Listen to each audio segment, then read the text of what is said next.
guys, welcome back to my channel, The Inked Reader. Today I am wrapping up the few graphic novels and one manga that I've read in the month of January. It has been a slow start in the sense that first of all I didn't have an official TBR, so I kind of made up one and decided to go with it, and I didn't even complete it because I was supposed to also read the first two volumes of Monstrous. I decided to it's a graphic novel, steampunk horror graphic novel, and I wanted to continue on that graphic novel. However, I realized that I'm up to volume 3, but I completely forgot what happened in volume 1 and 2, so I need to read it, but unfortunately I had a very busy month and so I couldn't get around to reading those two volumes. So yeah, my TBR wasn't even completed. Now of course I'm gonna attach my TBR for February, which is way more optimistic. Hopefully we'll have more time. I think there were a lot of things in January coming to fruition, and so I had to just, yeah, basically it was a mess. It was a mess.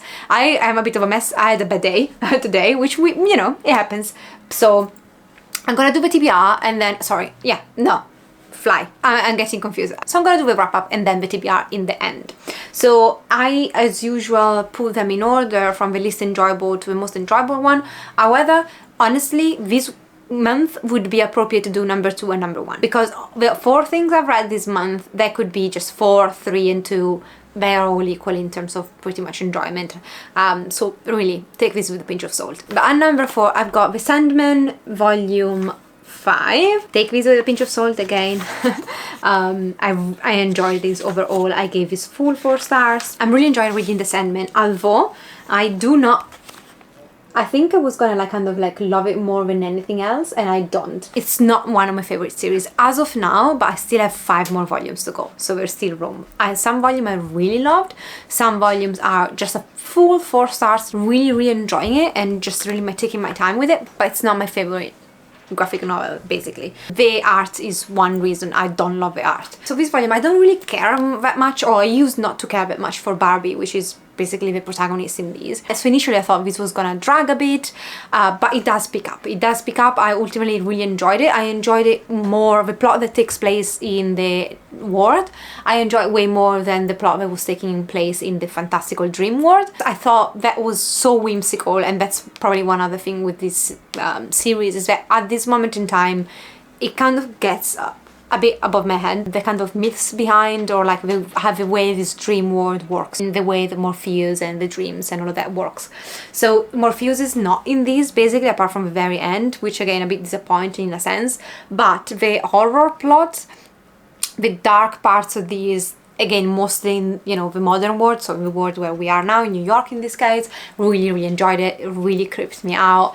That plot line I really loved, and so yeah, overall it was very solid. Again, very solid installment, and I didn't expect to actually liking it so much as I did in the end. At number 3 and 2, I would put probably number 3 volume 2 of Morning Glories and number 2 volume 1 of Morning Glories. This is another reread in the sense that I read again for the second time volume 1. I had read it before but never continued on, but funny story, I basically kind of owned the series up to volume 8 or something of the sort, 7, and never continue on after volume 1, and now I decided that I wanted to try again, so I reread volume 1 and then continue on with volume 2, which was never read before, and I actually think I'm enjoying the series way more than I did back in the days. The plot of this, I don't even know how to describe it, is this bunch of kids that are recruited to go to this exclusive school, and apparently only the best of the best can go to this school, but when they go there they actually find out that the school is a very dark place to be, and you can't leave, and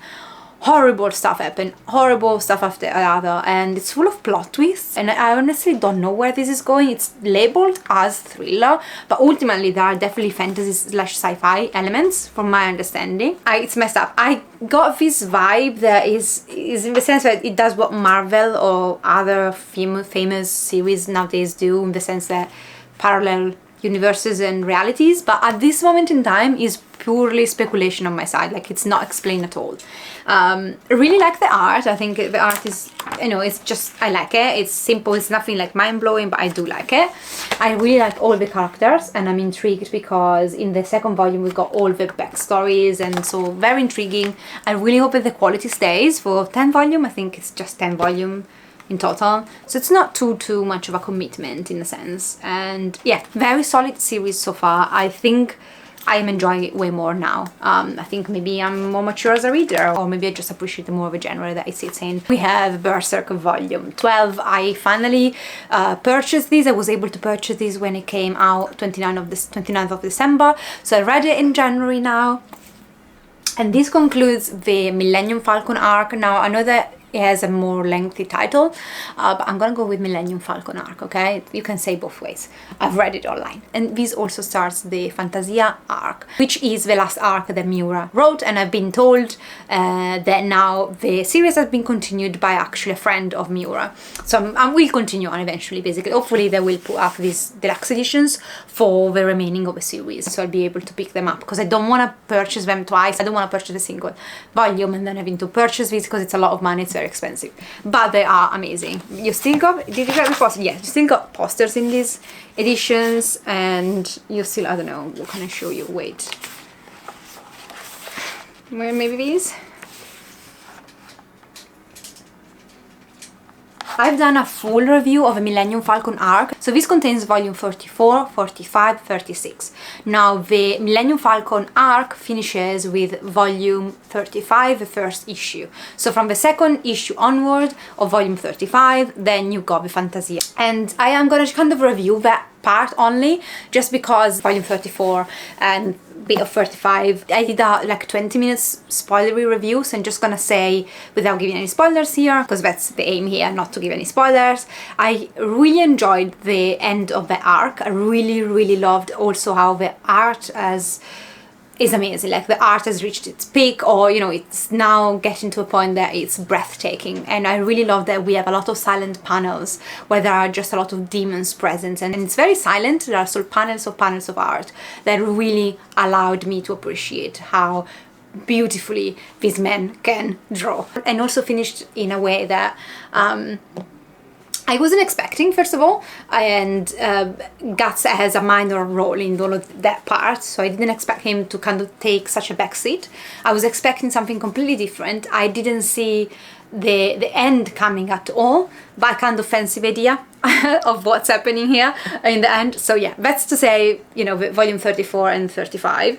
The new arc, it starts with a pirate plot, and I love pirates. Like, I love pirates. I just recently rewatched in a marathon, like Pirates of the Caribbean. I really enjoyed that part. Now Guts is back to be kind of being at the center of the stage again, and with the consequences of what happens in the at the end of the Millennium Falcon arc, I'm very curious now to see what happens next. So really not complain whatsoever about these. So yeah, it was a slow start, but we can pick up. Yeah, okay. TBR. So TBR, some of them I've not come in yet. So I'm just gonna go through the ones I've not in my hands yet. They still have to come through the post, basically. I've ordered them all though. So I'm gonna read the second volume of The Time I Got Reincarnated as a Slime. This is a manga, and it's about this guy that dies saving his colleague, and he then suddenly finds himself, rather than in heaven, he finds himself reincarnated as this slime creature that holds magic in these fantastical worlds, and he goes on adventures.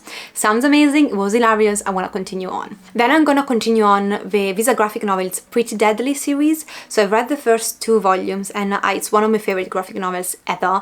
It's, for what I can remember, because it's been years now, they are not related to each other. Each one is a unique self-contained story. So I don't have any idea what this third volume is about, but I just love the style, and it's a very Western, fantastical, grimdark graphic novel, horror almost graphic novel. Love the first 2 volumes. I would definitely pick them up. Unfortunately, it's not a long, lengthy series, and I don't know if we'll ever see the 4th volume. Definitely is a series that unfortunately never picked up. I don't know why, but I personally love it. Very daunting, very peculiar, unique graphic novel, grimdark. When it's arriving very soon, actually, is Vagabond. This is a manga series that you recommended to me a million times, and so I've just read the synopsis online, and I think it's a real story. I mean, it's probably, I don't know, like fictionalized, but it's a real story of this samurai. His name is Miyamoto Musashi? Sorry, I'm really butchering the name. So it's a very famous samurai that actually wrote a book. I think this is about his story. Correct me if I'm wrong in the comments down below, because I'm just reading from Amazon the synopsis, but it sounds like it's a samurai story of this real life figure. And I think it's mature, so it's gonna be probably pretty violent, if it makes sense. I'm gonna also read The Sandman, volume 6. I do wanna finish this series because I had been reading The Sandman for years, left it, now I need to finish it. So I'm gonna read volume 6. And yeah, this is about the god Morpheus. Initially in the first volume, he is captured by humans with magic, basically. They were trying to capture death in order not to die. Instead, they end up capturing and holding hostage Morpheus for around 70 years to 100 years. I don't remember. I think the TV show is a bit different than the actual graphic novel. And by the time he gets out, basically a lot of shit has happened. There's a lot of mess that he needs to fix. And it's very horror, very whimsical series. And finally, that's not in my hands. It might not be, unfortunately. It's Doro. So I've ordered volume 3 because I'd ordered from Waterstone volume 2. I've ordered it 2 months ago and it's still not here. So I'm gonna plan this month to just contact their customer service and just ask where my volume is, because I think you can find it now on Amazon, which was out of stock. So I've ordered the 3rd volume because if volume 2 comes in my hands, I'm gonna read volume 2 and 3 because I love Doro. But if it doesn't come, we'll have to postpone. And then I'm gonna read, attempt again, because I tried in January, I couldn't get around to it, Monstrous volume 1. This is gonna be a reread because I don't remember enough for me to then continue in reading volume 3. So I need to reread it, probably 1 volume a month, and just see if I want to continue on. Now the drawings of these are stellar. But at the time, I liked this, but I didn't love it. And I wanna now read it a few years later, be more mature myself and a different reader than I was, and see if I appreciate it more. And this is a steampunk horror graphic novel series, and you follow Micah. She's not all human, she's partly something else, and she's kind of trying to survive in this world after there was an epic war between humans and their Arcanics, which are these kind of creatures. I don't know if they're kind of robotic creatures or whether.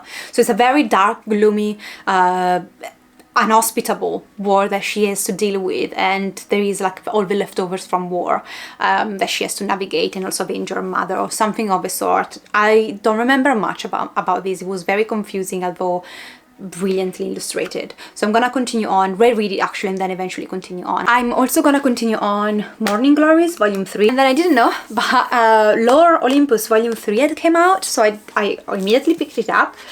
This initiated as a webtoon, I believe, and it's the story of basically kind of a retelling of Greek myths, following Persephone and Hades especially, but you have all the Greek gods in this, and it's about them. They're not together at the beginning. She's very young and naive, and he's Hades, so he has a pretty rough deal, right? And so they meet, and you kind of follow them falling in love. It's very cozy and cute at the same time, though it gives you proper trigger warnings for sexual assault and other stuff that are in here that you should be aware of. And I really like how she handled them. I think they were not heavy-handed at all, and this is just pleasure, from visually to the cute story. It's not action-packed, it's not epic on the sense, but we don't always need that, do we? But most of the times we do need that. So that's why I'm gonna also read Fire Punch volume 2. This is a kind of series that's completed. I don't know if it's like, how many volumes are there? 9, 6, 8? Correct me in the comments down below, because you'll know. So this is a series by the same author that did Chainsaw Man, which I adored, absolutely. By the way, my favorite graphic novels manga of the year is gonna come that video. I was left a bit behind this month with all the things I had to do, and I just couldn't film as much as I wished, but I will. By the end of February, for sure, you're gonna have that video up. And so this is, wow, this is grimdark manga. This is horror. I don't know, like, it was suffocating, like berserk, grim dark style. It's as violent as this. Although this is more like also not post-apocalyptic, but kind of. This reminds me of a bit of more dystopian, and you basically follow this world where humans are basically trying to survive, but climatic conditions are horrible. It's very cold, everybody's freezing to death, and you know, a lot of humans have died, and some humans, especially our 2 protagonists, they're siblings, and they have special powers, and their powers, from my understanding, is that they can regenerate. So you know, they miss a limb, they will regrow that limb. So they are captured because I think humans that with powers are seen as the evil, and so they're seen as, you know, they need to be exterminated, as if they had many humans around to begin with. So yeah, you basically follow these 2 siblings at the beginning trying to survive in this horrible, harsh as word. And Chainsaw Man, it's pretty violent and brutal. This takes it up a notch. It's extremely violent and brutal, but I don't know, I love the mind of these men, if you can say that. It's a very dark mind, but his stories are just so out there that it fascinates me, basically. It's a kind of heavy content that I do love so far. Like I really enjoyed the first volume, not as much as Chainsaw Man, but it's still definitely worth my time, and I wanted to continue on. So that's it, guys. Let me know what you are gonna read and what you've read and any recommendations. Again, I'll get around to them eventually. I got so much stuff to read because I basically just started last year to read manga and continue on with graphic novels. So yeah, just give me time, but please, let me know what you loved this month and what you're gonna read this month. Let's chat in the comments down below. If you're new, I would love for you to subscribe. I'll see you next time. Ciao!